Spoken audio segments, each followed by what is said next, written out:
elonga ezali na makila ma Yesu. Elonga ezali na makila ma Yesu.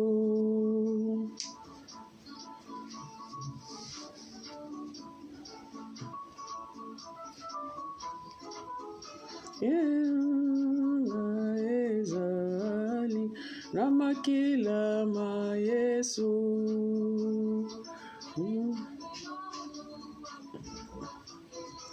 Yesu ni wangu wa uzima wa milele.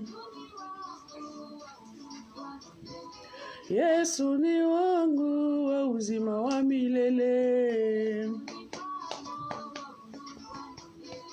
Yesu ni wangu wa uzima wa milele. Wa uzima wa milele. Bonjour, bonjour peuple de Dieu, bonjour le peuple d'Asefa, que le Seigneur vous bénisse au nom de Seigneur Jésus-Christ. Je vous salue tous, je suis Maman Annie Pembele Djonga et je vous accueille dans la présence de notre Seigneur. Nous allons passer un bon moment dans la présence de notre Dieu. Voilà pourquoi je vous accueille aujourd'hui et pour toutes les personnes qui nous rendent visite, nous sommes l'Assemblée chrétienne évangélique La Foi Audacieuse. Nous sommes en France, dans la ville de Savigny-les-Temples, là où Jésus-Christ règne en maître et en Seigneur. Vraiment, je vous souhaite un bon dimanche, un bon culte dans la présence de notre Seigneur. Que le Seigneur vous bénisse abondamment au nom de Seigneur Jésus-Christ. Alléluia. Yesu ni wangu wa uzima wa milele. Yesu ni wangu wa uzima wa milele. Yesu ni wangu Baba wa milele. Yesu ni wangu wa uzima wa milele. Oh, wa uzima wa milele. Wa milele, wa uzima wa milele. Yesu wa uzima wa uzima wa milele.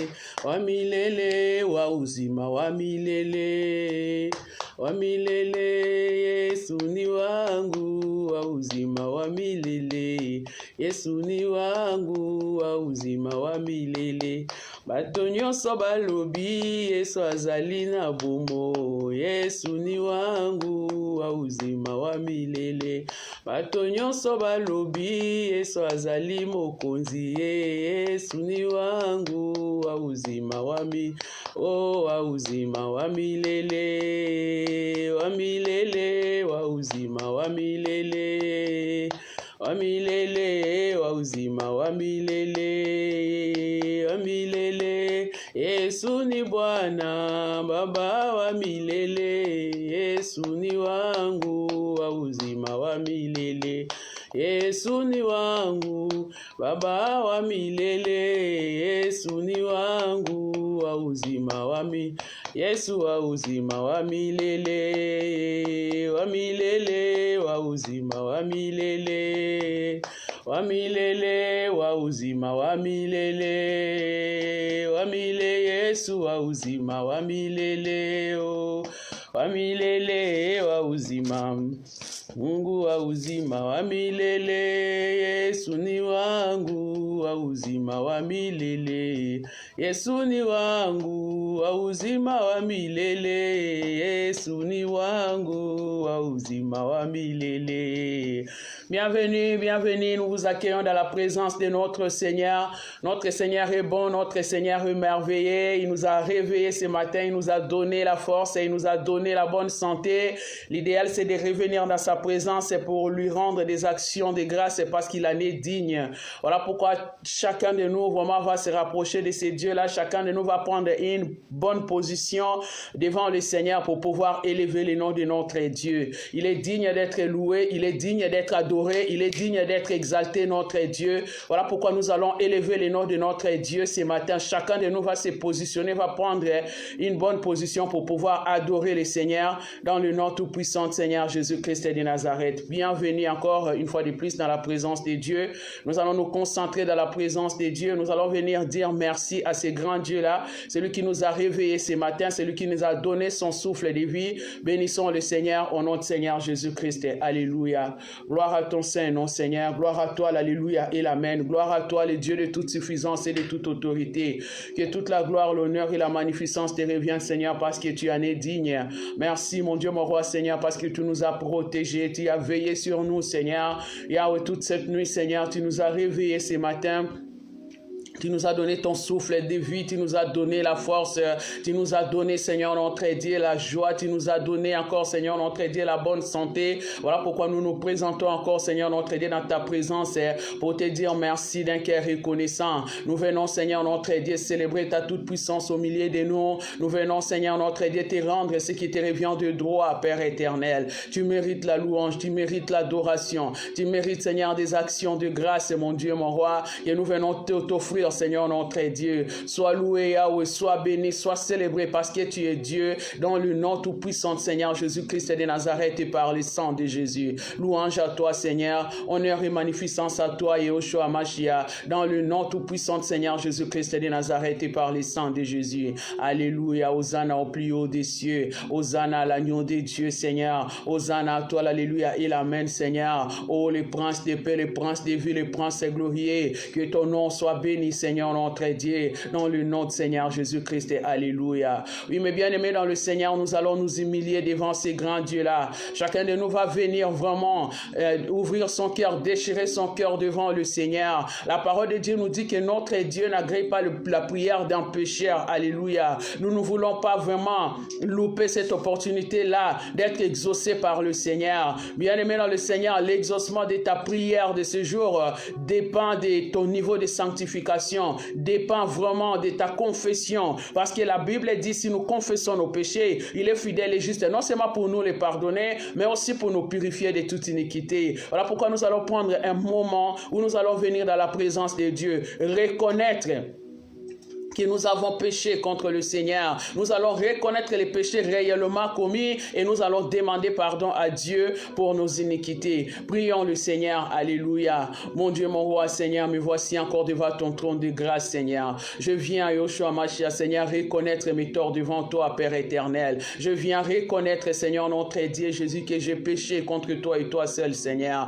Yahweh, j'ai péché par mes pensées. J'ai péché, Seigneur, notre Dieu, Jésus. Yahweh, mon Dieu, mon roi, Seigneur, notre Dieu, par ma vie, Seigneur. J'ai péché, mon Dieu, mon roi, Seigneur, notre Dieu, Jésus, contre toi et toi seul, Seigneur. Mais voici, je viens, Seigneur, notre Dieu, demander pardon. Et pitié de moi, Seigneur, dans ta grande miséricorde, ô Père éternel. Oh Yahweh, si tu tiens compte d'iniquité, personne ne sera sauvé, Père éternel. Tu es le seul Dieu, Seigneur, qui est capable de pardonner le péché, Seigneur. Et la Bible dit, quand tu pardonnes, toi, tu oublies réellement, mon Dieu, mon roi. Vois le cœur de tout un chacun de nous qui se déchire devant toi, Seigneur, en ce moment. Vois, Seigneur, notre Dieu, dans quel état nous sommes, Seigneur. Nous sommes dans la désolation, Seigneur, parce que nous avons péché contre toi, Seigneur. Et voilà, nous venons, Seigneur, notre Dieu, te demander pardon. Pardonne, Seigneur, notre Dieu, et oublie nos iniquités, Père éternel. Yahweh, si tu tiens compte d'iniquité, Seigneur, personne ne sera sauvé. Voilà pourquoi nous sommes là, Seigneur. Nous venons te demander pardon. Pardonne nos iniquités, Père éternel. Pardonne, Seigneur, notre Dieu, Jésus, les iniquités de nos enfants, de nos conjoints, Seigneur, notre Dieu. Pardonne, Seigneur, notre Dieu, l'iniquité de tout ton peuple, Père éternel. Oh Yahweh, la Bible dit, si mon peuple sur qui est invoqué mon nom, s'il s'humilie, prie et cherche ma face, alléluia. S'il revient de leur mauvaise voie, moi l'éternel, je les exaucerai de ciel. Alléluia, je pardonnerai leurs péchés, je guérirai leur pays, mon Dieu. Yahweh, nous venons, Seigneur, déchirer nos cœurs devant toi. Nous venons implorer ton pardon, Seigneur. Et pitié de nous, Seigneur, pardonne et oublie nos iniquités. Dans le nom tout-puissant, Seigneur Jésus-Christ de Nazareth. Et en ce moment, chacun de nous, Seigneur, est en train de prendre la décision, Seigneur, Yahweh, de ne plus retomber dans ces péchés-là, Seigneur, notre Dieu, auquel tu viens de nous pardonner, mon Dieu, mon roi, dans le nom du Seigneur Jésus-Christ de Nazareth et par le sang de Jésus. Alléluia. Oui, mes bien-aimés dans le Seigneur, nous allons demander encore la justification par le sang de Jésus. Bien-aimés, sans le sang de Jésus, sans l'effusion du sang de Jésus, il n'y a pas de pardon de péché. Voilà pourquoi chacun de nous va demander que le sang de Jésus puisse vraiment nous justifier en ces jours, que le sang de Jésus nous lave, que le sang de Jésus vient nous débarrasser de toute mauvaise conscience liée à nos péchés, que le sang de Jésus nous débarrasse de toute culpabilité. Dans le nom de Seigneur Jésus-Christ, invoquons le sang de Jésus. Alléluia. Yahweh, je demande le sang de l'agneau qui était immolé. Je demande le sang de l'agneau sans défaut et sans tache. Je demande le sang, Seigneur notre Dieu, oh Yahweh, qui a été versé à Golgotha, Yahweh, pour mon rachat, Père éternel. Laisse que, Seigneur notre Dieu, ton sang précieux vienne me sanctifier en ces jours, Seigneur. Dans le nom tout-puissant de Seigneur Jésus-Christ de Nazareth et par le sang de Jésus. Oh, la Bible dit, tu as effacé l'acte de les ordonnances nous condamner et qui subsistait contre nous, tu l'as détruit à l'éclou à la croix, Seigneur. Je demande l'effusion de ton sang précieux. Je demande le sang de la rédemption et de rémission de péché. Je demande le sang qui parle mieux que celui d'Abel. Alléluia. Pendant que le sang d'Abel réclamait vengeance, ton sang ne faisait que demander pardon pour nous, ô Adonai, le Dieu créateur. Laisse que ton sang nous justifie aujourd'hui. Laisse que ton sang précieux nous purifie. Laisse que ton sang précieux nous justifie, Seigneur notre Dieu. Dans le nom tout-puissant de Seigneur Jésus-Christ de Nazareth, je demande le sang de la rédemption. Je demande le sang de la rémission de péché. Alléluia. Oh, le sang, Seigneur notre Dieu Jésus, qui a été versé à Golgotha pour nous, Père éternel. Purifie nos cœurs, Seigneur. Sanctifie nos vies. Alléluia. Purifie nos cœurs. Rends-nous aussi purs que l'or et l'argent. Purifie nos cœurs. Rends-nous aussi purs que l'or fait du frondeur. Je n'ai qu'un désir, être saint,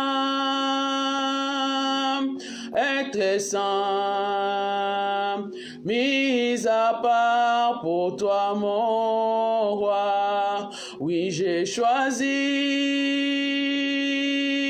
d'être saint, mis à part pour toi, mon seul maître, et prêt à t'obéir. Être saint,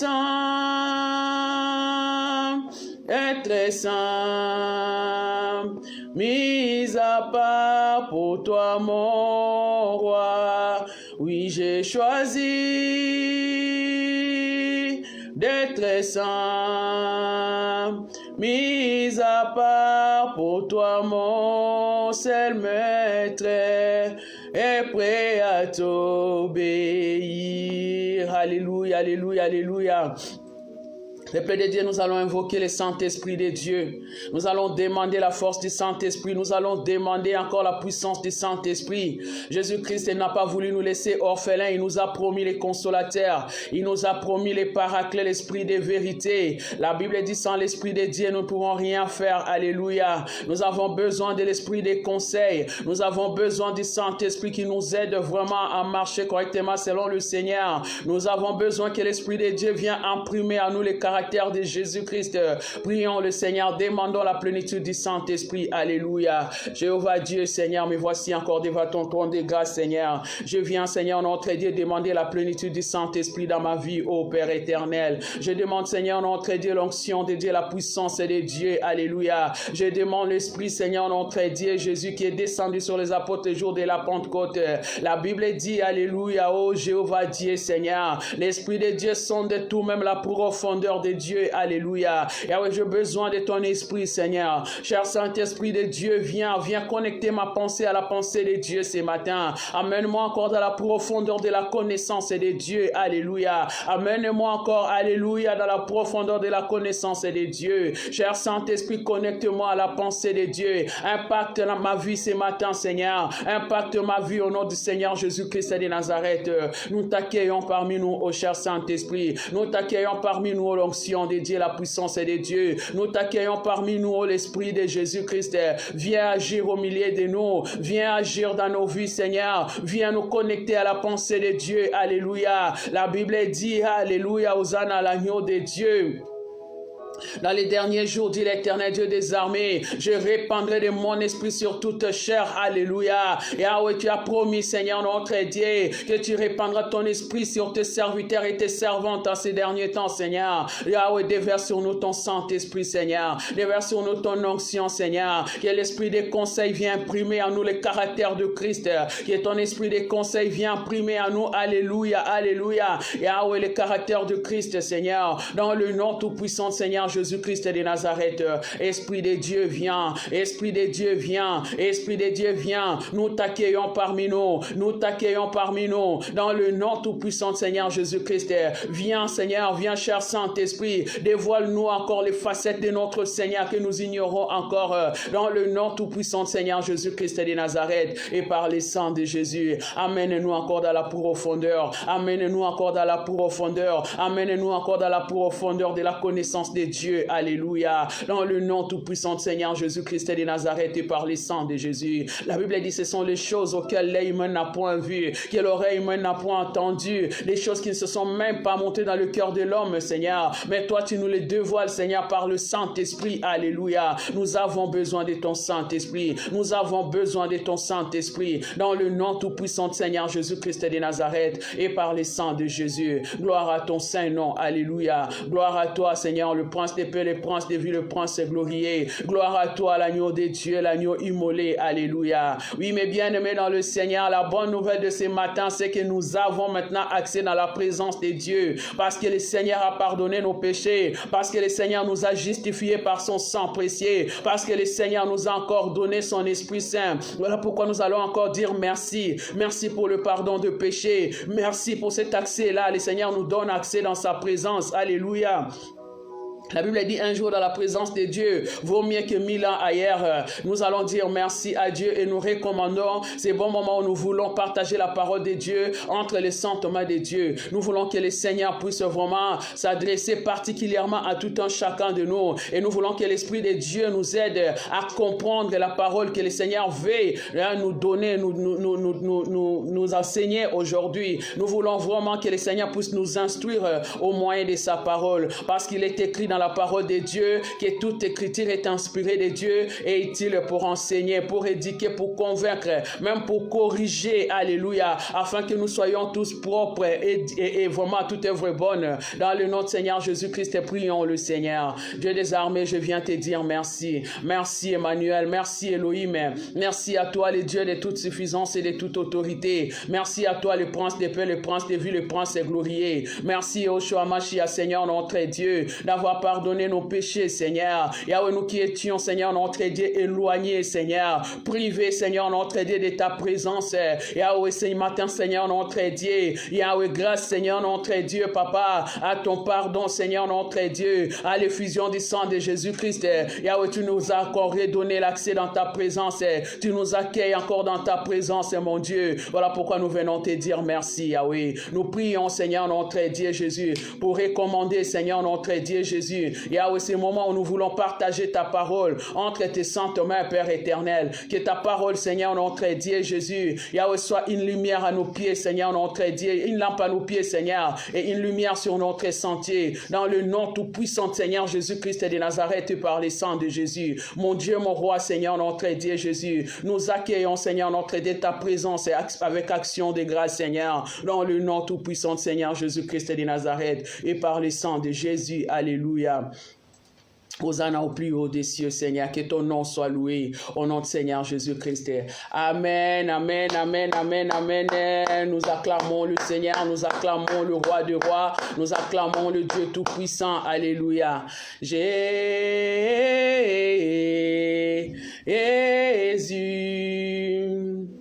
tu as la parole de la vie, la vie. À qui irions-nous?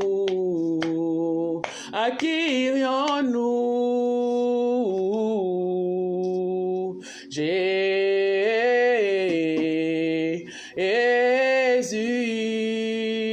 tu as la parole de la vie, la vie.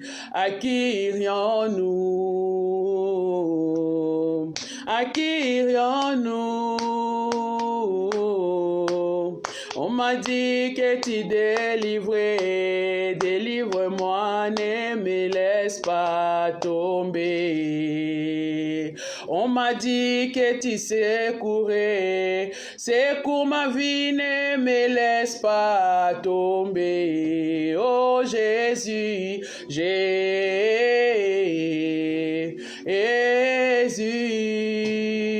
tu as la parole de la vie, la vie. À qui irions-nous? À qui irions-nous? On m'a dit que tu secourais, secours ma vie, ne me laisse pas tomber. Oh Jésus, Jésus,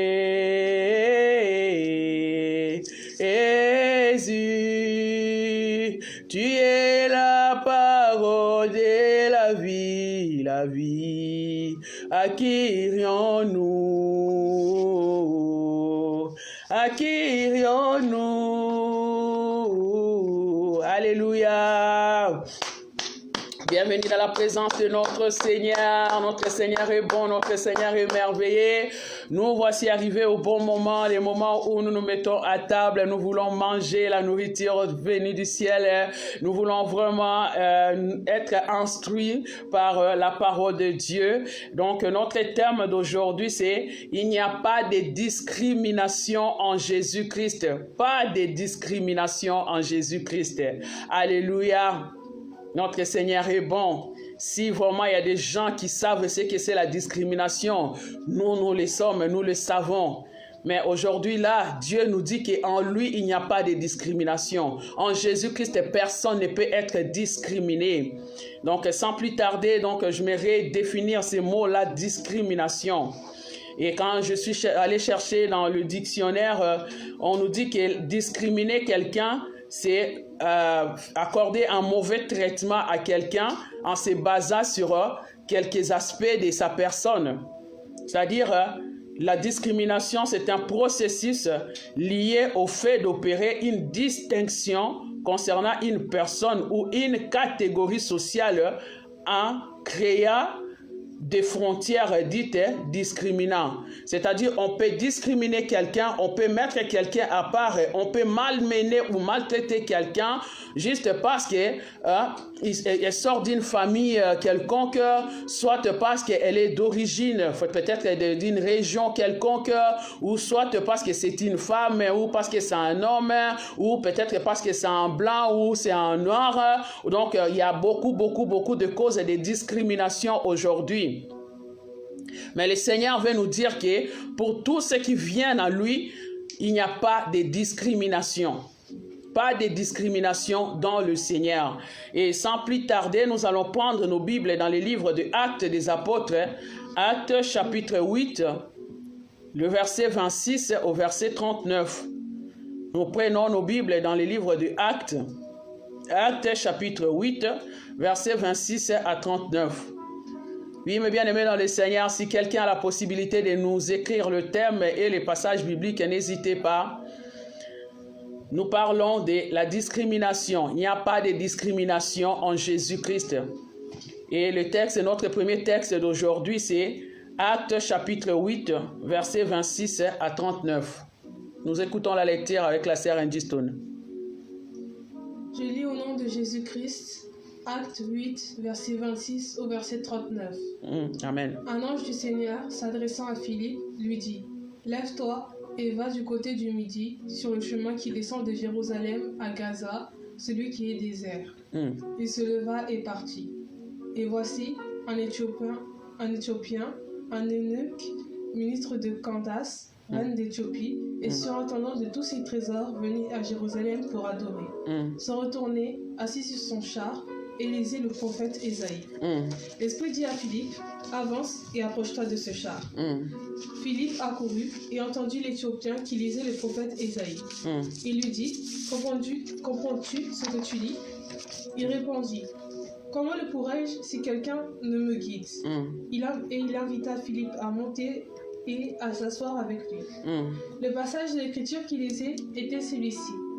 Il a été mené comme une brebis à la boucherie, et comme un agneau muet devant celui qui le tond, il n'a point ouvert la bouche. Alléluia. Dans son humiliation, son jugement a été levé, et sa postérité, qui la dépendra, car sa vie a été retranchée de la terre. Alléluia. L'eunuque dit à Philippe, je te prie, de qui le prophète partit ainsi? Est-ce de lui-même ou de quelqu'un d'autre? Alléluia. Alors Philippe, ouvrant la bouche et commençant par ce passage, lui annonça la bonne nouvelle de Jésus. Yes. Comme ils continuaient leur chemin, ils rencontrèrent de l'eau. Et l'eunuque dit, voici de l'eau. Qu'est-ce qui empêche que je ne sois baptisé? Philippe dit, si tu crois, de tout ton cœur, cela est possible. L'eunuque répondit, je crois que Jésus-Christ est le Fils de Dieu. Il fit arrêter le char. Philippe et l'eunuque descendirent tous deux dans l'eau, et Philippe baptisa l'eunuque.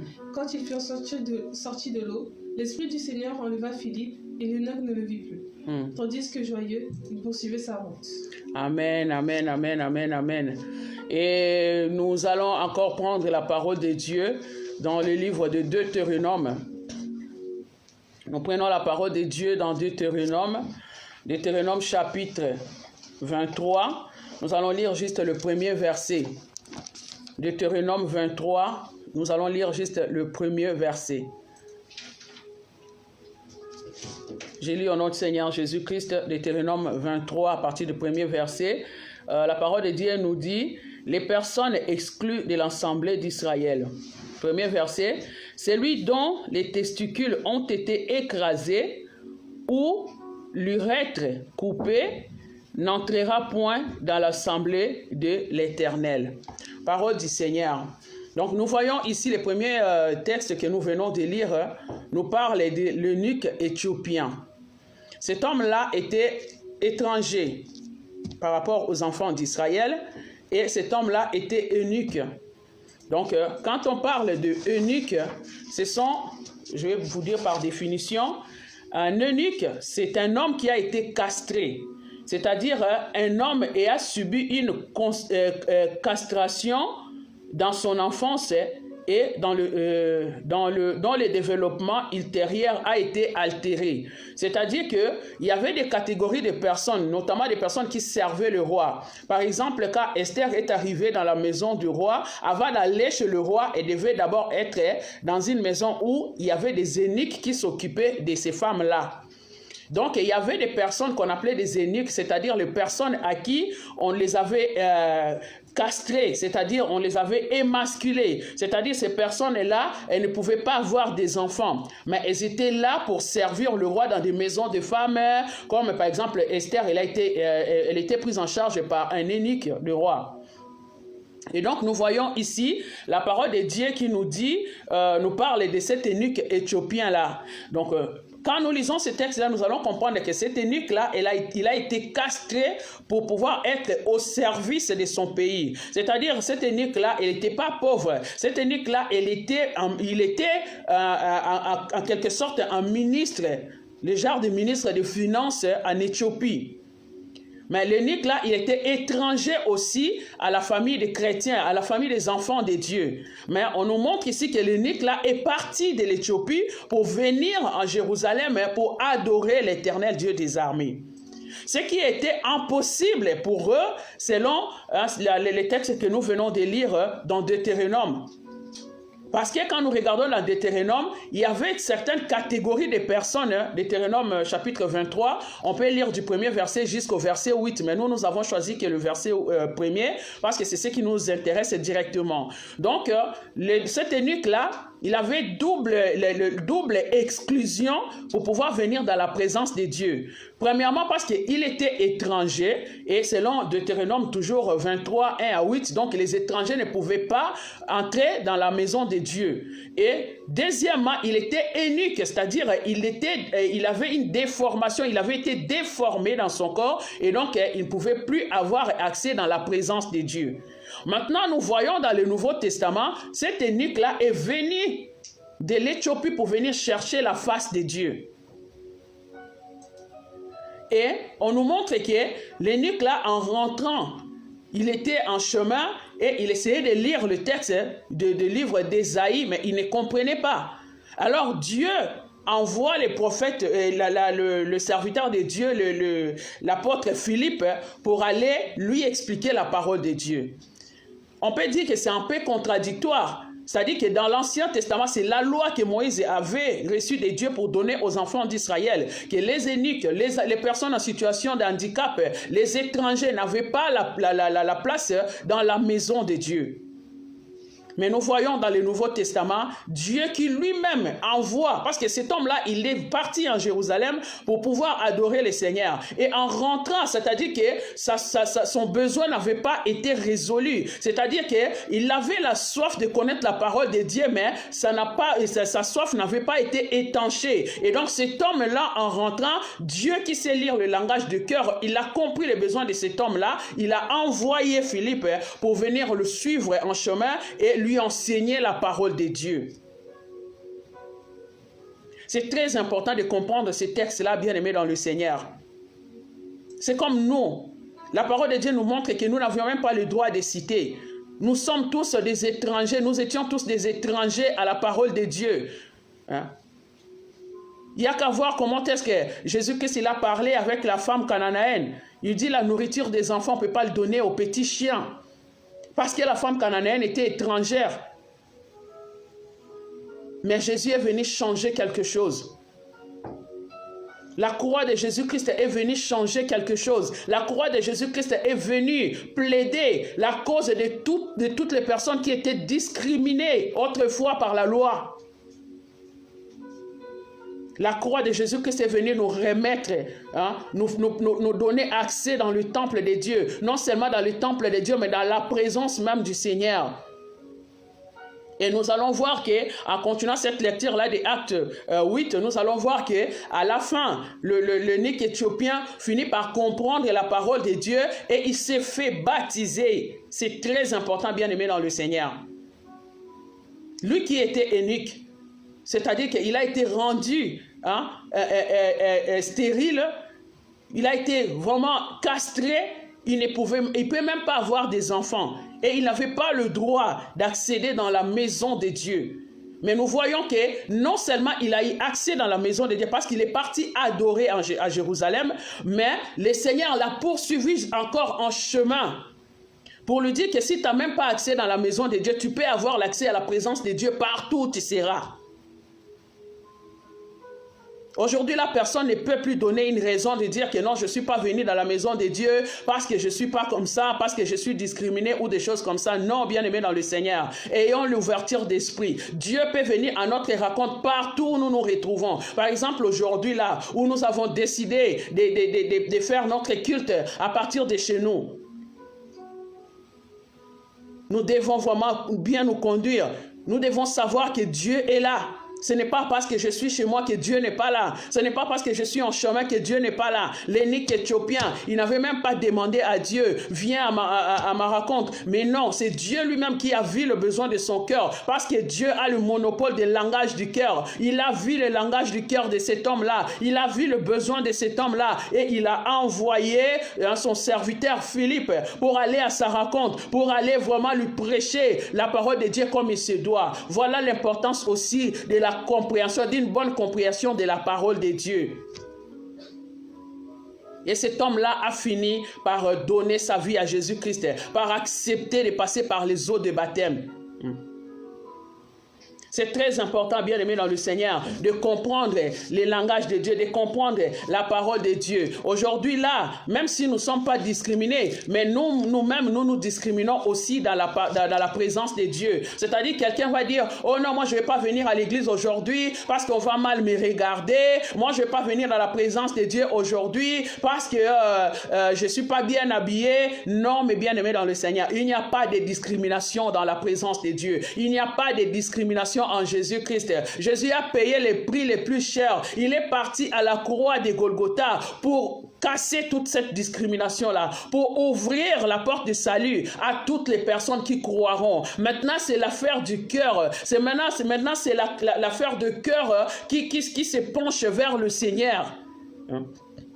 Si toi, tu décides de donner ta vie à Jésus, vraiment comme l'eunuque éthiopien, à un moment donné, c'est lui qui voit de l'eau et qui dit à Philippe, qu'est-ce qui peut m'empêcher de me faire baptiser? Alléluia.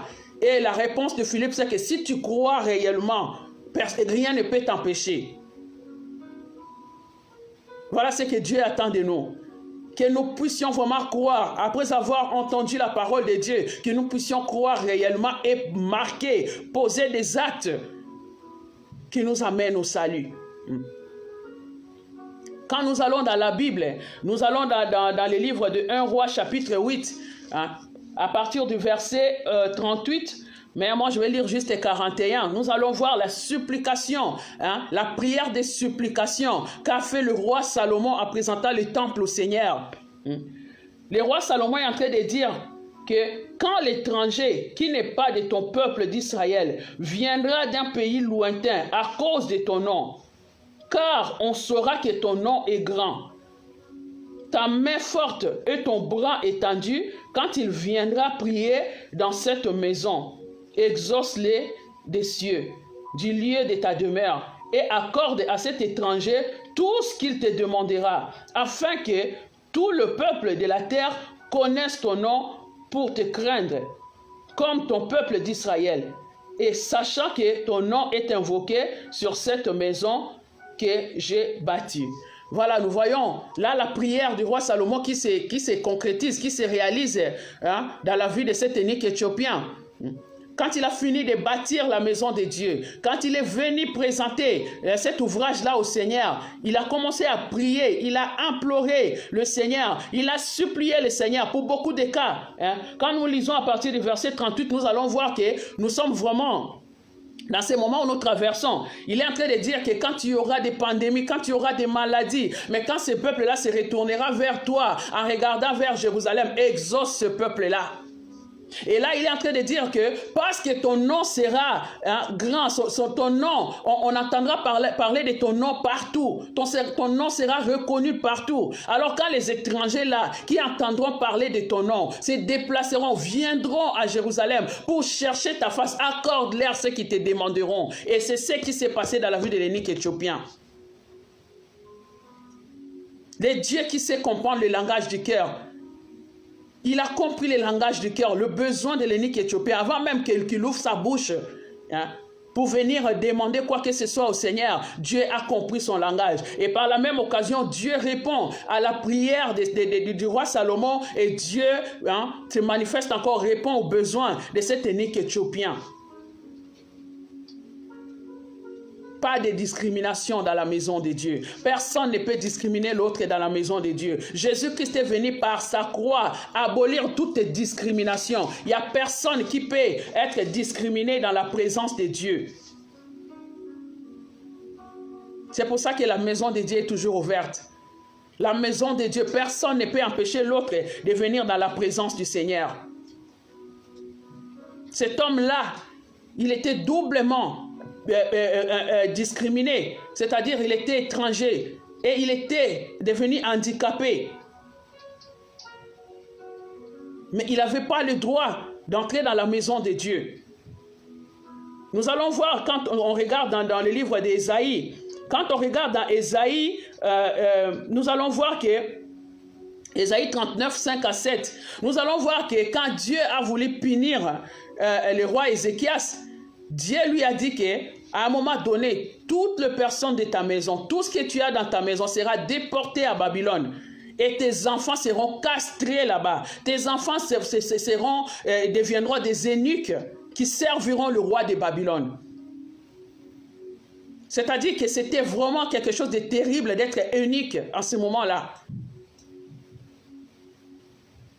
Mais quelle bonne nouvelle aujourd'hui. Quelle bonne nouvelle, c'est que Dieu a ouvert au moyen de la croix de Jésus-Christ la porte de sa maison. Hein? Non seulement la porte de sa maison, mais l'accès vers lui, vers son trône, à toutes ces personnes-là. Il y a des moments où les femmes n'avaient pas le droit de se faire ceci, cela. Il y avait les moments où on disait que non, celle-là parce qu'elle est comme ça. Donc même là, nous allons voir l'histoire de la femme adultère. La femme adultère a été attrapée dans le lit d'adultère, mais elle n'était pas seule, cette femme-là. Elle n'était pas seule. Mais la seule qui devait être punie, c'était elle. Heureusement pour elle que Jésus-Christ était déjà là. Pas de discrimination, bien-aimé dans le Seigneur. Personne n'a le droit de te discriminer dans la présence de Dieu. Et toi-même, tu n'as pas non plus le droit de te discriminer. Parce que Christ a payé les prix les plus chers. Maintenant, c'est juste ton cœur. Christ regarde l'état de ton cœur. Ce n'est plus le corps, ce n'est plus l'aspect extérieur, c'est maintenant le corps, le cœur de quelqu'un qui parle à son Dieu. Dès que tu commences à penser à quelque chose dans ton cœur, Dieu le sait. Il n'y a pas de discrimination dans la présence de Dieu. Ne nous discriminons pas. Ne nous supprimons pas dans la présence de Dieu. À part les péchés qui peuvent sortir la personne de la présence de Dieu. Mais quand on confesse réellement nos péchés, quand on commet les péchés, on ne pratique pas. Quand on ne fait pas exprès de pécher, le Seigneur peut te pardonner que tu reviens dans sa présence. Même le péché ne peut pas te garder longtemps de Dieu. Si toi, tu te rends compte que j'ai péché et que tu décides de revenir dans la présence de Dieu. Voilà, mes bien-aimés dans le Seigneur. Il n'y a pas de discrimination. Personne ne peut te discriminer. Quoi que tu aies fait, quoi que tu sois, je ne sais pas qui que tu sois, tu peux venir dans la présence de Dieu. Tel que tu es, tu peux venir dans la maison de Dieu. Ne nous laissons pas impressionner par une catégorie de personnes. Les personnes qui pensent que non, aujourd'hui là, parce que moi je connais 18 000 versets bibliques, je suis vraiment exceptionnel, je suis là, j'ai le plus ayant droit que les autres. Non, bien-aimés dans le Seigneur. Ne nous laissons pas impressionner. Toutes les personnes qui ont décidé de leur donner leur vie en Jésus-Christ ont de la place dans la présence de Dieu. Voilà pourquoi c'est Dieu-là. Il entend même quand tu murmures dans ton cœur. Peu importe ta langue maternelle, le Seigneur l'entend et le Seigneur le comprend. D'ailleurs, beaucoup de femmes qui suivaient Jésus, qui servaient Jésus, ces femmes-là, avant, c'était des femmes de mauvaise vie. C'était des femmes qui se prostituaient, tout ça. Mais quand Jésus-Christ est venu, ces femmes-là, ils ont décidé de donner leur vie à Jésus. Ce sont des femmes qui ont accompagné Jésus, qui suivaient Jésus. Et d'ailleurs, même en allant vers la croix, vers le Golgotha, il n'y avait que ces femmes-là qui suivaient Jésus, il y avait moins d'hommes. Alors, il n'y a pas de discrimination dans le Seigneur. Peu importe ce que tu avais fait hier, peu importe même ce que tu es aujourd'hui, c'est à toi de décider que ça s'arrête aujourd'hui. Je donne ma vie à Jésus-Christ et je continue. Personne ne peut te discriminer. La femme pécheresse, celle qui est venue vraiment casser son flacon de parfum pour nettoyer les pieds de Jésus, tout ça. Cette femme-là était de mauvaise vie. Tout le monde l'a traitée de femme pécheresse. C'était une femme infréquentable. Mais cette femme-là, quand elle a décidé de venir ouvrir son cœur au Seigneur, la Bible nous a dit que partout la Bible sera lue, on parlera de cette femme. Et on en parle aujourd'hui. Nous avons Saul de Tarse, qu'on appelle l'apôtre Paul. D'ailleurs, l'apôtre Paul lui-même, il a décidé de se faire eunuque pour le Seigneur. Cet homme-là, il a tué même les serviteurs de Dieu en public. Mais dès le jour où il a pris la décision de tout arrêter, de donner sa vie à Jésus-Christ, cet homme-là n'a plus été discriminé. Au début, les gens le fouillaient parce qu'ils avaient peur de lui. Mais à un moment donné, c'est lui qui a fait plus dans l'œuvre de Dieu. C'est celui qui a beaucoup écrit. C'est celui qui a gagné plus de païens pour le Seigneur. Ne t'auto-discrimine pas. Que rien ne t'empêche de venir dans la présence de Dieu. Écoute juste ton cœur. Si ton cœur te dit d'aller chercher le Seigneur, viens, le Seigneur est là pour toi. Le Seigneur est là pour toi. Ne te supprime pas dans la présence de Dieu. Ne t'éloigne pas de Dieu, parce que Dieu a besoin de toi. Nous allons reprendre nos Bibles dans Ésaïe. Ésaïe chapitre 56. Nous prenons nos Bibles dans Ésaïe 56.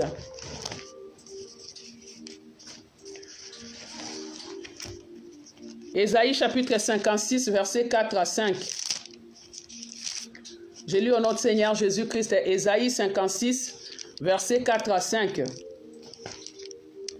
La parole de Dieu nous dit, « Car ainsi parle l'Éternel aux eunuques qui garderont mes sabbats, qui choisiront ce qui m'est agréable et qui persévéreront dans mon alliance. Je donnerai dans ma maison et dans mes murs une place et un nom, préférable à des fils et à des filles. Je leur donnerai un nom éternel qui ne périra pas. » Parole du Seigneur. Ces mêmes eunuques-là qui n'avaient pas le droit d'entrer dans la maison de Dieu. Maintenant, c'est Dieu lui-même qui décide. Il dit aux eunuques qui garderont ma loi, aux eunuques qui respecteront mes sabbats, aux eunuques qui marcheront correctement devant moi, je leur donnerai le nom dans ma maison. Je leur donnerai une place dans ma maison. Je leur donnerai le nom qui sera au-delà même des enfants. Oui, mes bien-aimés dans le Seigneur.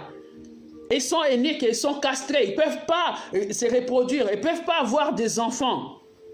Mais Dieu comprend ces gens-là.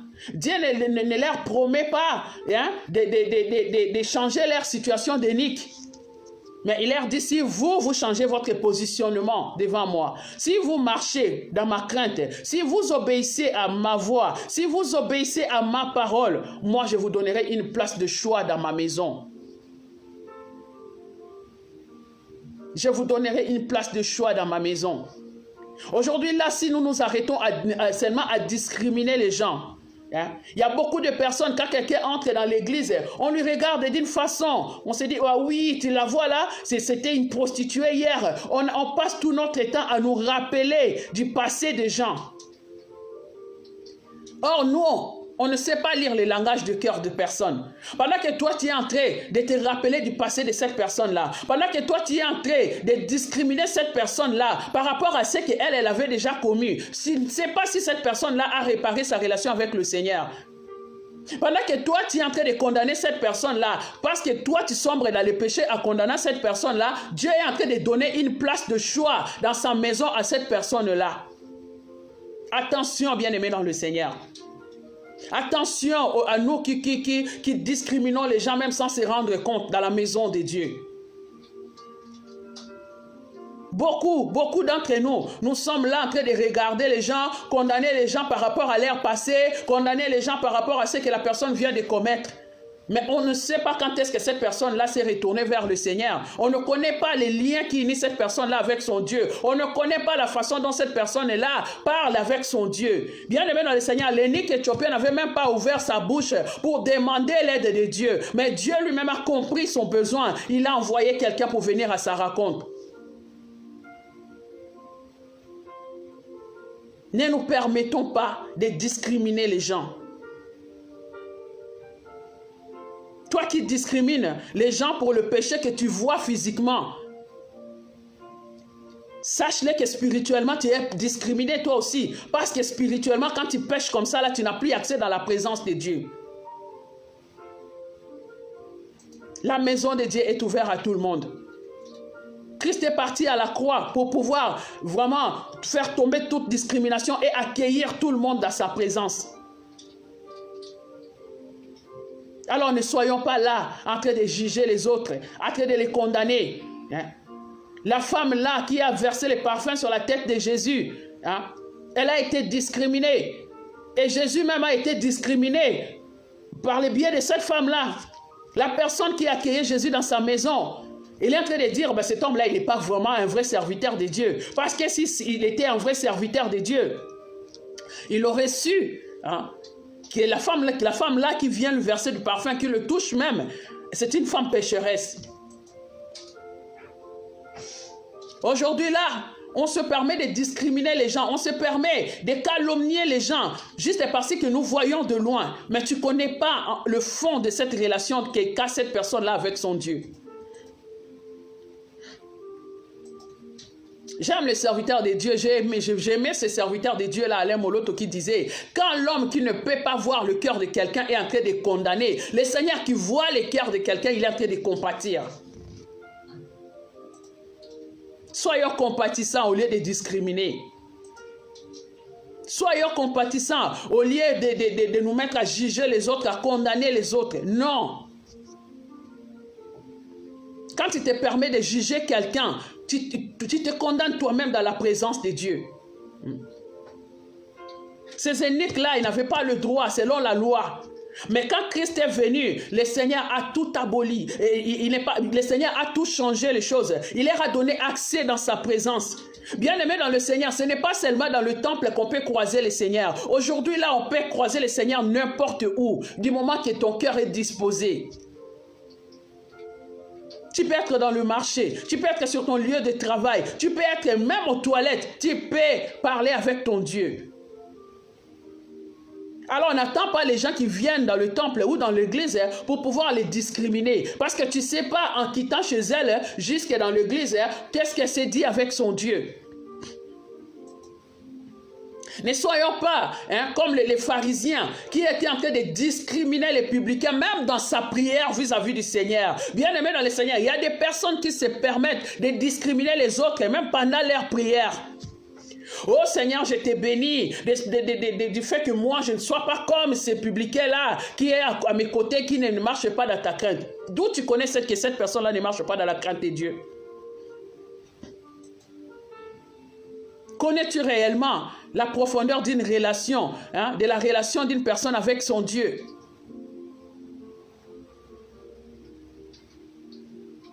Le Seigneur veut que nous puissions arrêter de discriminer les gens qui viennent dans sa présence et que nous arrêtons aussi de nous auto-discriminer nous-mêmes.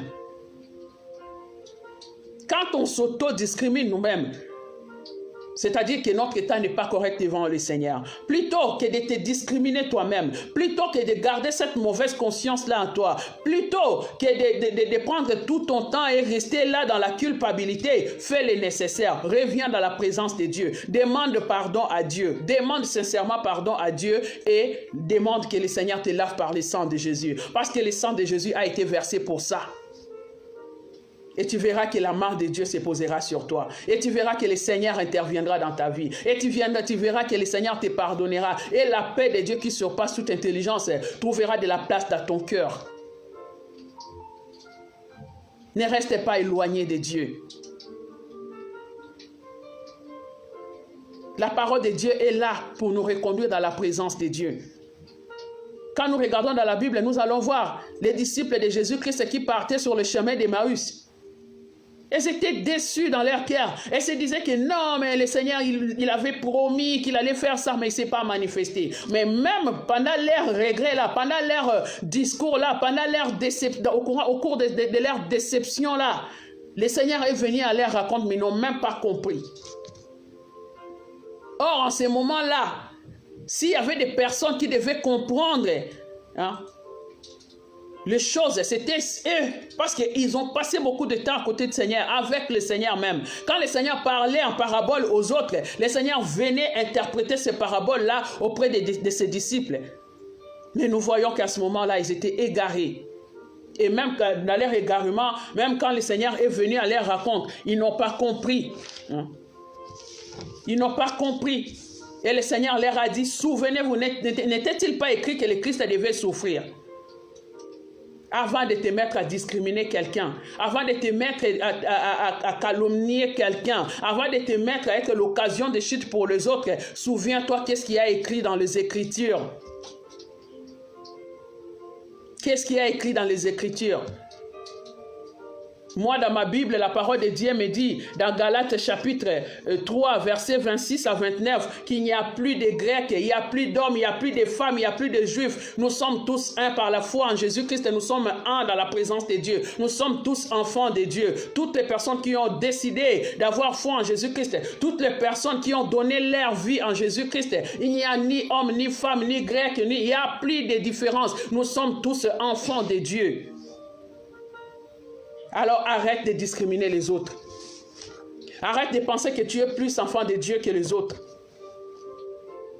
Arrête de penser que toi tu as plus les droits que les autres. C'est ça mes bien-aimés dans le Seigneur. C'est la parole de Dieu qui nous le confirme. Galates chapitre 3 versets 26 à 29. Et Ephésiens chapitre 2, verset 11 à 18 nous dit, les païens et les juifs unis ensemble avec Dieu par la croix de Jésus-Christ. Prenons le temps de lire les Écritures. Galates 3, 26 à 29 et Ephésiens chapitre 2, verset 11 à 18.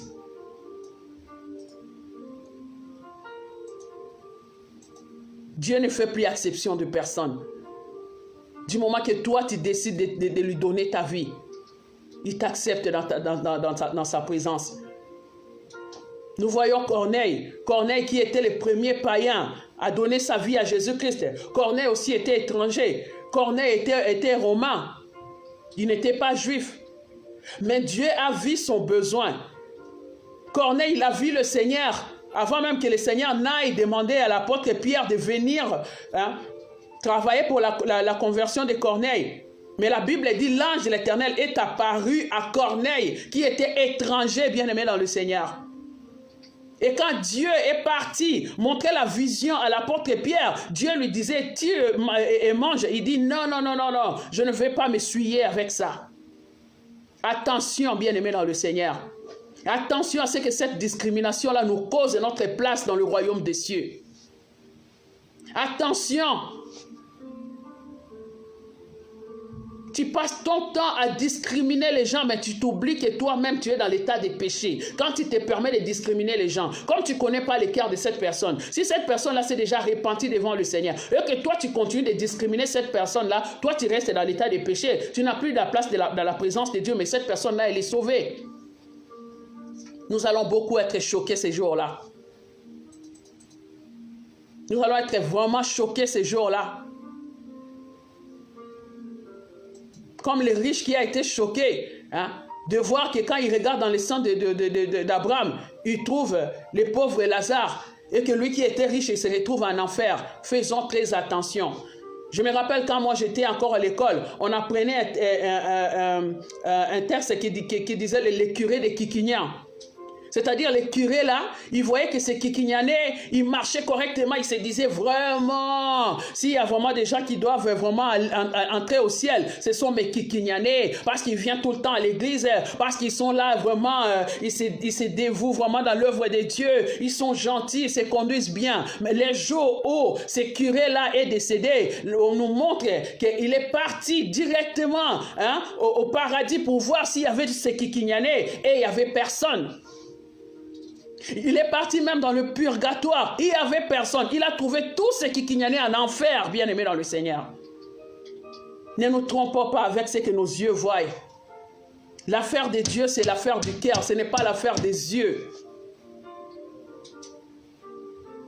Tu vas discriminer cette personne-là parce qu'elle est unique, parce qu'elle est étrangère, et tu te dis, elle, vraiment, elle n'a pas de place dans la présence de Dieu. Non, mais bien aimé dans le Seigneur. C'est Dieu lui-même qui donne accès à sa présence à qui il veut. La grâce de Dieu est là, est disponible pour n'importe qui accepte de donner sa vie à Jésus-Christ. Aujourd'hui, c'est la circoncision du cœur. Aujourd'hui, là, ce n'est pas par nos œuvres que nous sommes sauvés. Mais nous sommes sauvés par la foi en Jésus-Christ. Après, nous sommes amenés à poser des œuvres de la foi. Mais personne n'est sauvé par ces œuvres. C'est ça, mes bien-aimés dans le Seigneur. Pas de discrimination en Jésus-Christ. Jésus-Christ est venu donner sa vie. Jésus-Christ est venu souffrir à la croix pour abolir toute discrimination. N'ayons pas peur de mots. Moi, quand le Saint-Esprit m'avait révélé de parler de la discrimination, je me disais, mais c'est énorme ces mots-là. C'est vraiment énorme de parler de la discrimination. Mais non, il y a des choses qui se passent dans nos vies, dans nos églises, mais que nous ne nommons pas, mais c'est réellement la discrimination. Où un homme peut penser que non, moi comme je suis un homme, donc je suis appelé à avoir un niveau plus élevé que toutes les femmes qui sont là, parce que moi je suis un homme. Ça, c'est de la discrimination. Il y a des personnes qui pensent que parce que moi, je suis encadreur ou alors je suis responsable, donc j'ai le droit de poser tel acte, mais les autres n'ont pas le droit parce qu'ils sont des encadrés. Non, mais bien aimés dans le Seigneur, c'est de la discrimination. Les personnes qui pensent que je peux m'absenter des cultes comme je veux parce que moi je suis responsable, c'est moi qui fais la loi, donc les autres là, donc ils sont obligés de se soumettre. C'est de la discrimination. Jésus-Christ, il n'a discriminé personne, il était lui-même le modèle. Il était le modèle. Hein? La Bible dit qu'il était réservé aux hommes de mauvaises vies de mourir hors de camp. Christ est parti mourir hors de camp, hors de Jérusalem. Parce qu'il était le modèle. Il n'avait pas commis le péché, mais il s'est fait péché pour nous. Et étant péché pour nous, donc il a été sanctionné selon, comme c'était écrit, comme ça devait se faire. Arrêtons de discriminer les gens. Et arrêtons de nous auto-discriminer nous aussi. Beaucoup de personnes ne viennent plus dans la présence de Dieu aujourd'hui parce qu'ils se disent que non, si j'arrive là, les gens ils vont me condamner parce qu'ils ont appris que je fais ceci, je fais cela. Non, mes bien-aimés dans le Seigneur. Si tu restes loin de Dieu parce que tu as peur que les gens puissent te discriminer, c'est toi qui perds.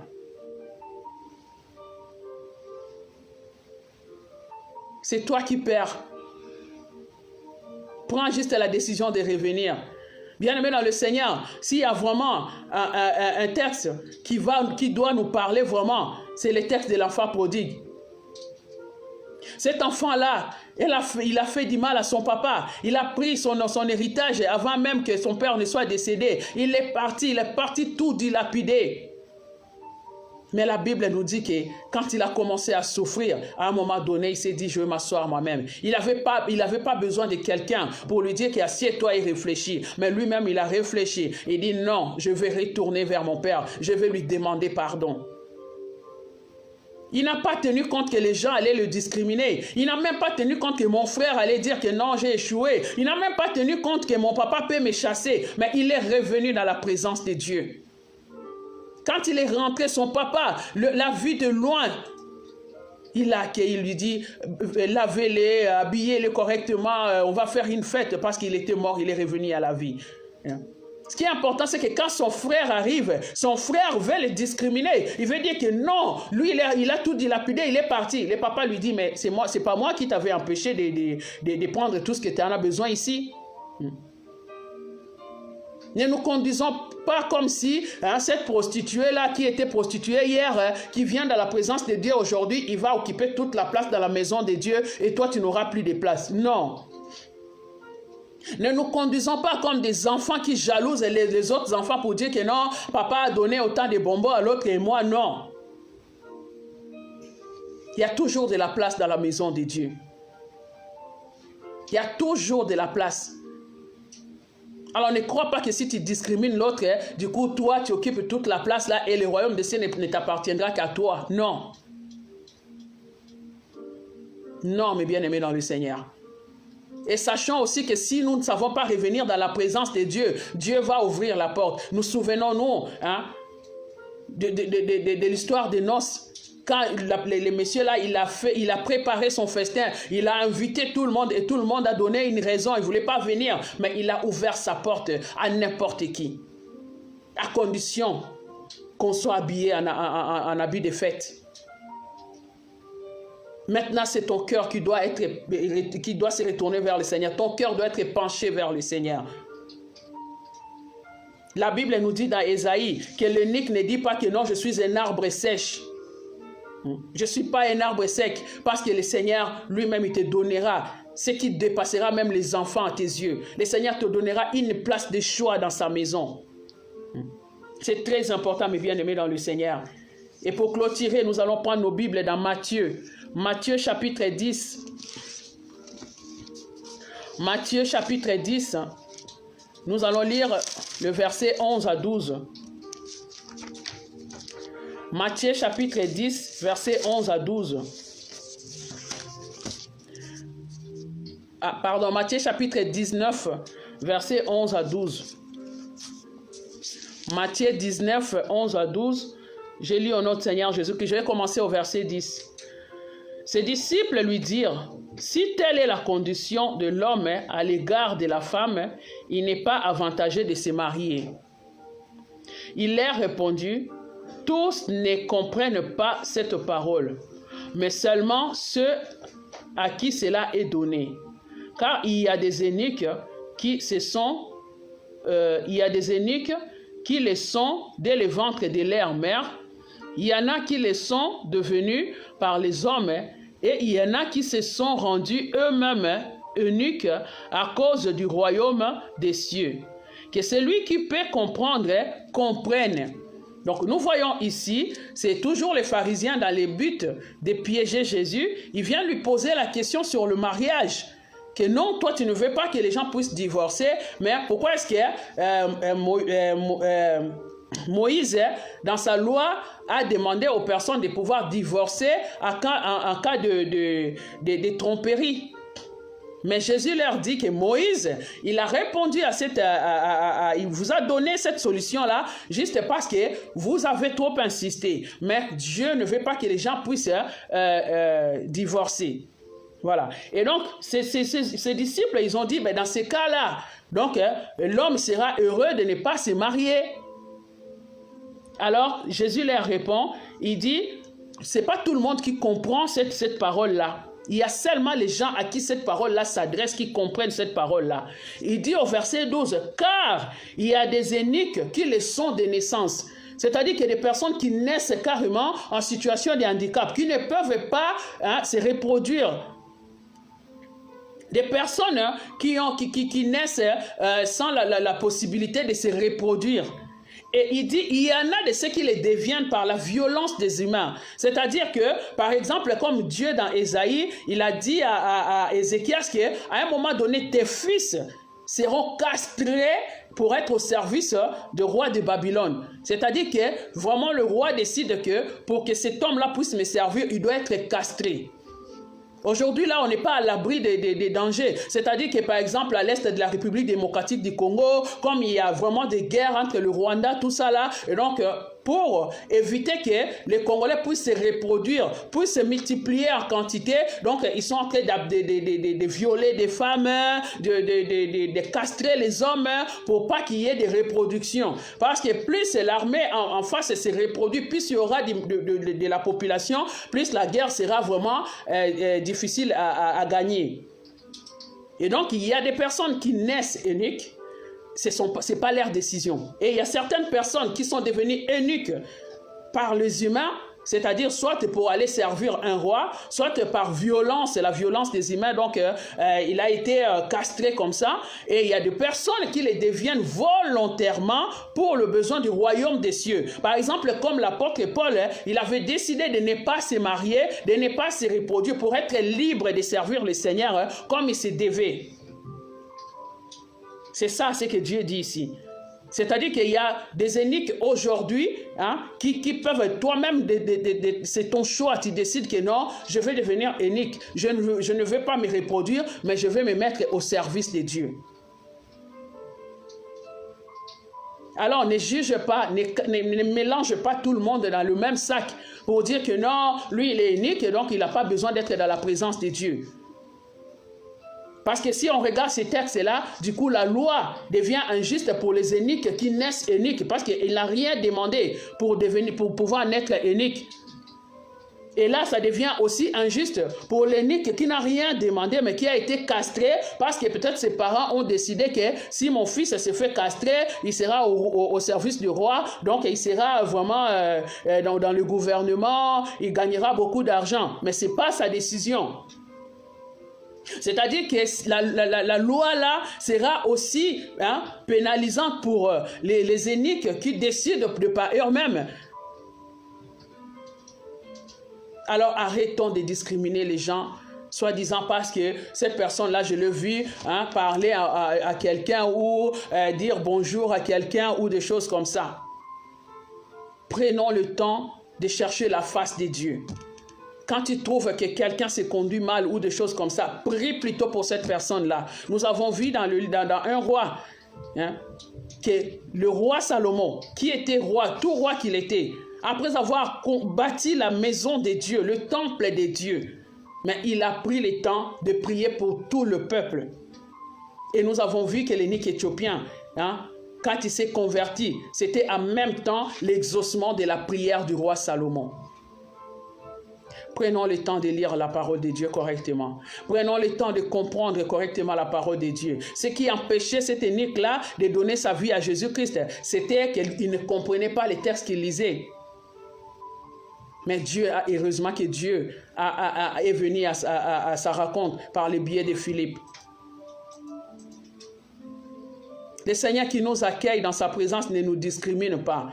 Alors nous, ne soyons pas là pour discriminer les autres et ne nous discriminons pas nous-mêmes aussi. Ne nous soustrayons pas de la présence de Dieu pour dire que non, parce que j'ai insulté quelqu'un, du coup Dieu ne va pas exaucer ma prière. Non.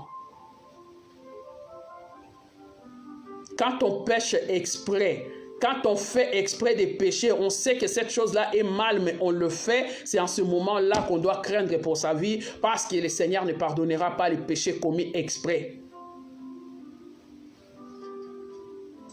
Mais quand on tombe par mégarde, on a toujours la possibilité de revenir devant le Seigneur. N'attends pas demain parce que demain ne t'appartient pas. Mais reviens dans la présence de Dieu. L'apôtre Paul dit dans Romains, nous étions des oliviers sauvages, nous. On n'avait pas le droit dans le naturel. On n'avait même pas le droit de citer. Mais Jésus est venu. Il a donné sa vie pour nous faire entrer dans la maison. Alors profitons à chaque fois de cette occasion-là, profitons de cette opportunité-là pour demeurer dans la présence de Dieu. Vraiment, c'est ça, ce que le Seigneur m'avait mis à cœur pour que nous puissions partager aujourd'hui. N'ayons pas peur des termes. Quand on parle de discrimination, les gens ils pensent que la discrimination c'est toujours à l'extérieur, mais ça peut se faire dans une maison, ça peut se faire dans une famille, ça peut se faire aussi dans la maison de Dieu. Mais Dieu veut que nous sachions aujourd'hui que ça n'a pas lieu dans sa maison, parce que lui, il n'a discriminé personne. Il nous a tous accueillis dans sa présence.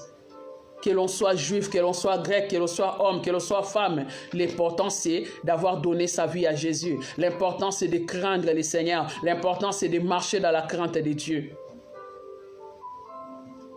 L'apôtre Paul est en train de conseiller aux Corinthiens. Dans 1 Corinthiens chapitre 7, il dit, si tout le monde n'est pas obligé de se marier. Il y a des personnes qui peuvent faire comme moi, qui disent que non, je ne veux pas me marier, je reste comme ça, mais fais attention de ne pas tomber. Tu ne vas pas prendre la décision, je ne veux pas me marier, mais à côté, tu es en train de suivre, de draguer les femmes ou de te prostituer en cachette. Non. C'est-à-dire que la loi va te condamner, va te sanctionner parce que toi, tu as pris la décision publique et en ce moment-là, tu marches contre cette décision-là. Mais aujourd'hui, là, tu es libre de prendre ta décision. Je vais suivre Jésus ou pas. Nous, on est là juste pour te montrer que toutes les personnes qui suivent le Seigneur sont à l'abri de tout danger. Toutes les personnes qui suivent le Seigneur sont là prêts pour le royaume des cieux. Mais à la fin, ça sera ta décision face au Seigneur. C'est pas Philippe qui a décidé pour l'eunuque éthiopien pour qu'il se fasse baptiser. Non. C'est lui-même qui a pris la décision de se faire baptiser et par la même occasion donner sa vie à Jésus. Et la Bible dit que cet eunuque éthiopien-là, il est parti tout joyeux. C'est-à-dire qu'en venant de Jérusalem jusque là où il a croisé Philippe, il n'était pas joyeux parce qu'il ne comprenait pas la parole de Dieu, parce qu'il était dans l'obscurité. Comme les disciples qui étaient sur le chemin d'Emmaüs, ils ne comprenaient plus rien parce que la parole de Dieu était dérobée à leurs yeux. Ils ne comprenaient pas. C'est pour ça que l'apôtre Paul prie aussi pour que Dieu puisse illuminer les yeux de notre intelligence pour que nous puissions comprendre la parole de Dieu. Assumons nos engagements, assumons nos responsabilités, assumons nos décisions que nous prenons dans la présence de Dieu. Dieu ne discrimine personne. Viens tel que tu es. Ne te dis pas qu'on va me regarder parce que tous les jours je m'habille pareil. Ce n'est pas leur problème. Ton problème c'est avec ton Dieu. Tu ne viens pas pour les hommes, tu viens pour le Seigneur. Alors concentre-toi dans la présence de Dieu. La Bible dit que ce ne sont pas tous les eunuques qui doivent avoir une place de choix dans la maison de Dieu. Mais seulement les eunuques qui respecteront les sabbats de Dieu. Seulement les eunuques qui marcheront dans la crainte de Dieu. Ce n'est pas toutes les personnes qui viennent à l'église qui hériteront le royaume des cieux. Mais seulement ceux qui marchent dans la crainte de Dieu. Ceux qui obéissent à la voix de Dieu. qui hériteront le royaume des cieux. Parole du Seigneur, que le Seigneur vous bénisse abondamment et que cette parole puisse trouver une place de choix dans les cœurs de tout un chacun de nous. Que le Seigneur nous bénisse. Mes bien-aimés dans le Seigneur, nous allons prendre juste quelques minutes à la présence de Dieu. J'aimerais que toutes les leçons que tu as pu tirer de cette exhortation ou de cette prédication puissent te servir d'une prière. Prends le temps de prier. Prends le temps de parler à ton Dieu. Alléluia. Prends le temps de dire à ton Dieu. C'est qu'on a compris que Dieu lisait même le langage du cœur. C'est-à-dire que même si tu ne peux pas ouvrir ta bouche de là où tu es, parce que tu es au travail, parce que tu es dans les transports en commun, laisse ton cœur s'adresser à ton Dieu. Parle à ton Dieu aujourd'hui. Toi qui passes ton temps à discriminer les gens, répands-toi maintenant. Et demande au Saint-Esprit de te donner la compassion des âmes. Pour que tu pries pour les gens, tu les soutiens dans la prière au lieu de les discriminer. Toi qui t'auto-discrimines toi-même, demande la force au Saint-Esprit. Pour que tu puisses marcher dans la crainte de Dieu, pour que le Dieu des armées puisse te donner la paix. Revois ta conversion, tu peux toujours recommencer. Tu peux toujours recommencer. Dis Seigneur, je te redonne ma vie. Je veux marcher selon toi. Je veux que ta paix demeure en moi. Prends le temps de prier le Seigneur. Alléluia. Prions le Seigneur, ô Jésus. Moi, Barabbas, les pécheurs. J'étais coupable dans ma vie à cause de mes péchés, mais il y a un homme qui a pris ma place, cet homme a pris ma place, il m'a donné sa vie, lui qui était innocent, il s'appelle Jésus, les Nazaréens. Je ne lui ai rien donné, vraiment rien en retour. Cet homme, je l'oublierai jamais. Cet homme a pris ma place, il m'a donné sa vie. Lui qui était innocent, il s'appelait Jésus. Les Nazaréens, les Nazaréens, alléluia. Seigneur, nous bénissons ton nom parce que tu es merveilleux. Nous venons te dire merci d'un cœur reconnaissant pour tout ce que tu as fait pour nous, Seigneur. Yahweh, tu nous as vus, Seigneur, notre Dieu, dans nos péchés, Seigneur, loin de toi, Père éternel. Mais tu as décidé ce jour-là, Seigneur, de venir te sacrifier, donner ta vie, Seigneur, pour nous racheter. Donner ta vie, Seigneur, notre Dieu, pour nous ouvrir encore la porte du royaume des cieux. Donner ta vie, Seigneur, notre Dieu, pour faire tomber toute discrimination dans nos vies, Père éternel. Yahweh, Seigneur, notre Dieu, Papa, nous te bénissons pour cela. Nous te sommes infiniment reconnaissants, oh mon Dieu. Yahweh, nous prions, Seigneur, notre Dieu, pour que cette parole qui vient de sortir aujourd'hui, Seigneur, Yahweh, soit vraiment accueillie, Seigneur, notre Dieu, avec joie dans le cœur de tout un chacun de nous, Père éternel. Que cette parole-là, Seigneur, notre Dieu, Jésus, Yahweh, viens encore, Seigneur, notre Dieu, nous aider, Père éternel, à nous auto-examiner, Seigneur, notre Dieu, et à nous corriger, Seigneur, notre Dieu, dans ta présence, Père éternel. Fais en sorte que, Seigneur, notre Dieu, Jésus, toutes les personnes, Seigneur, notre Dieu, Papa, Yahweh, qui se sont mal positionnées, Seigneur, Yahweh, qui discriminaient les autres, même sans les savoir, Seigneur, qu'ils puissent se rendre compte, Seigneur, notre Dieu, Jésus, de ce que toi, tu attends d'elles, Seigneur, et qu'elles reviennent dans ta présence, mon Dieu. Que toutes les personnes, Seigneur, qui s'empêchent de venir dans ta présence, parce qu'ils sont en train de s'auto-discriminer, Père éternel, aide ces personnes-là, mon Dieu, mon roi, à comprendre que toi, tu as pardonné, et une fois que tu pardonnes, Seigneur, tu oublies les péchés pardonnés. Alors que ces personnes-là se sentent libres de venir dans ta présence, mon Dieu, mon roi. Nous te prions, Seigneur, notre Dieu, pour que tu nous aides, Seigneur, notre Dieu, Jésus, à marcher correctement selon toi. Toutes les personnes qui ont pris la décision, mon Dieu, mon roi, Seigneur, il y a une décision quelconque, Seigneur, notre Dieu, de se préserver, de ne pas se marier, de ne pas avoir des enfants, rien que pour le royaume des cieux. Aide ces personnes-là à assumer leur décision, Seigneur, et à marcher selon toi, Père éternel. Seigneur, aide ton peuple, mon Dieu, mon roi. Aide-nous, Seigneur notre Dieu. Tu ne parles pas en vain, Seigneur. Quand tu parles comme ça, Seigneur notre Dieu, c'est pour nous encourager, c'est pour nous corriger aussi, c'est pour nous aider, Seigneur notre Dieu, à comprendre l'essentiel, Seigneur. L'essentiel, c'est que nos cœurs se penchent vers toi. L'essentiel, c'est que nos cœurs, Seigneur notre Dieu, Jésus, te reconnaissent comme Seigneur et Sauveur. L'essentiel, Seigneur notre Dieu, c'est que nous ayons foi en toi, Seigneur. Aide-nous, Seigneur. Illumine les yeux de notre intelligence pour que nous puissions comprendre réellement ta parole, Seigneur, et que nous puissions marcher selon toi, Père éternel. Que toutes ces personnes-là qui sont discriminées ou qui ont été discriminées, et donne-leur la possibilité de pardonner, Seigneur, et de revenir dans ta présence. Que ton seul nom soit loué, mon Dieu. Que ton seul nom soit élevé, Papa. Bénis, Seigneur, notre Dieu, Jésus, cette journée de dimanche, Père éternel.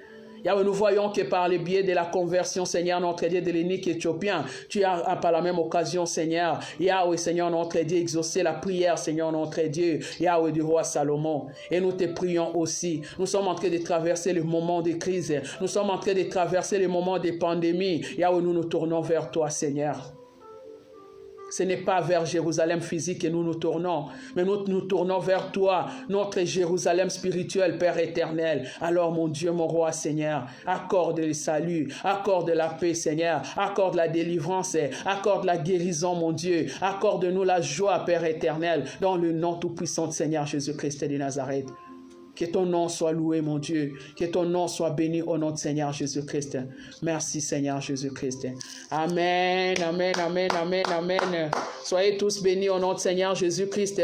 Je m'en vais juste rappeler que nous sommes l'Assemblée chrétienne évangélique La Foi Audacieuse, en sigle ACFA. Nous sommes en France, dans la ville de Savigny-les-Temples. N'hésitez pas à nous laisser un message si vous voulez venir nous rendre visite. Même si vous avez une question, n'hésitez pas à laisser le message, on vous contactera. Que le Seigneur vous bénisse. Si vous n'avez pas encore donné votre vie à Jésus-Christ, vous pouvez le faire à n'importe quel moment. N'attendez pas de venir à l'église, n'attendez pas qu'un serviteur de Dieu se présente vers vous parce que peut-être ça prendra le temps et que nous sommes vraiment pressés par le temps. Il suffit juste d'entrer dans sa chambre, d'entrer dans un lieu calme et commencer à parler au Seigneur. Dis, Seigneur Jésus, j'ai entendu ta voix, j'aimerais te donner ma vie. Je veux que tu sois mon Seigneur, que tu sois mon Sauveur, que tu sois mon Maître. Et vraiment, tu verras que la paix de Dieu entrera en toi. Et là, tu contacteras l'église pour te faire baptiser parce que c'est vraiment très important. La Bible dit, celui qui croira et qui sera baptisé, c'est celui-là qui sera sauvé. Nous vous aimons vraiment de l'amour du Seigneur. Soyez bénis, bénis, bénis au nom de Seigneur Jésus-Christ. Que toutes les personnes qui sont malades dans ces moments affectées ou infectées par la COVID ou autre chose, autre maladie, que vraiment la main de Dieu se pose sur vous et recevez la guérison de Dieu au nom du Seigneur Jésus-Christ. Soyez bénis, bénis, bénis encore au nom de Jésus. Amen.